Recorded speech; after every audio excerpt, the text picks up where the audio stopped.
नमस्कार फ्रेंड्स, स्वागत आहे तुमचं मनोकी रसोईमध्ये। कसे आहेत तुम्ही सर्व? आशा करते सर्व स्वस्त आणि मस्त असणार। तर आज आपल्या मनोकी रसोईचा विषय आहेच म्हणजे रेसिपी आहे पनीर पकोडा। पनीर पकोडा आपण सर्वांनी खाल्ला असेल किंवा नसेल पण आज तुम्ही या झटपट पद्धतीने बनवून बघा, नक्की तुम्हाला सर्वांना आवडेल आणि खूप छान असे रेसिपी आहे। तेच ते आलूचे पकोडे किंवा मिरचा पकोडा करून आपण नेहमीच खातो, तर आज तुम्ही पनीर पकोडा पण बनवून बघा। तर खूप छान अशी रेसिपी आहे, तर बघून घेऊया आपण त्याला लागणारे साहित्य। तर मी इथे एका बाउलमध्ये 2 ते 2.5 वाटी बेसन पीठ घेतलेलं आहे आणि 2 चम्मच मी इथे राईस पीठ घेतले आहे, म्हणजे तांदळाचं पीठ घेतलेलं आहे, जे आपले कुरकुरीत होण्यासाठी मदत करेल।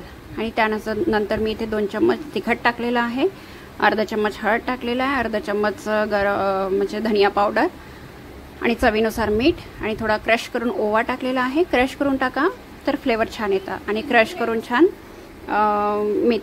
कसुरी मेथी पण टाकलेली आहे आणि याला छान आपण मिक्स करून घ्यायचं आहे आणि याला थोडं थोडं पाणी टाकून छान कन्सिस्टन्सी आपल्याला ॲडजस्ट करायची आहे।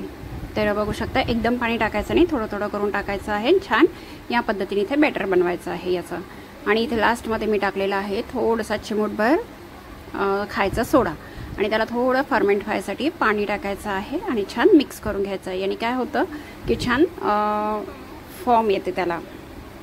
तर याच पद्धतीने आपण इथे एका कढईमध्ये तेल घेतलेलं आहे, गरम करायला ठेवलेलं आहे। त्यानंतर जे आपण हे बारीक पीस करून घेतलेले होते पनीरचे, जे आधी व्हिडिओमध्ये बघितलं असेल, मी छान असे लांब लांब काप करून घेतलेले आहे पनीरचे।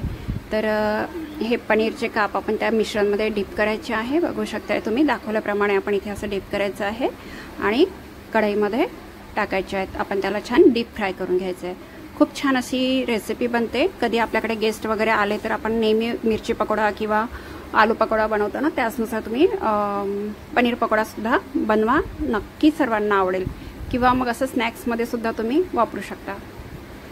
तर या पद्धतीने आपल्याला एक एक करून सर्व इथे पनीर पकोडे आपले तळून घ्यायचे आहे। आणि हा व्हिडिओ जो आहे हा संडेचा व्हिडिओ आहे, काही कारणाने मी याला पोस्ट करू शकले नाही, तर आज आपल्यापर्यंत हा व्हिडिओ येत आहे। आणि संडेला असं असते, सर्व घरी असतात, तर सर्व विचारतात की आज नाश्त्याला काय, तर मी सकाळी पोहे केले होते आणि पोह्यासोबतच मी हे पनीर पकोडा करून घेतलेला आहे।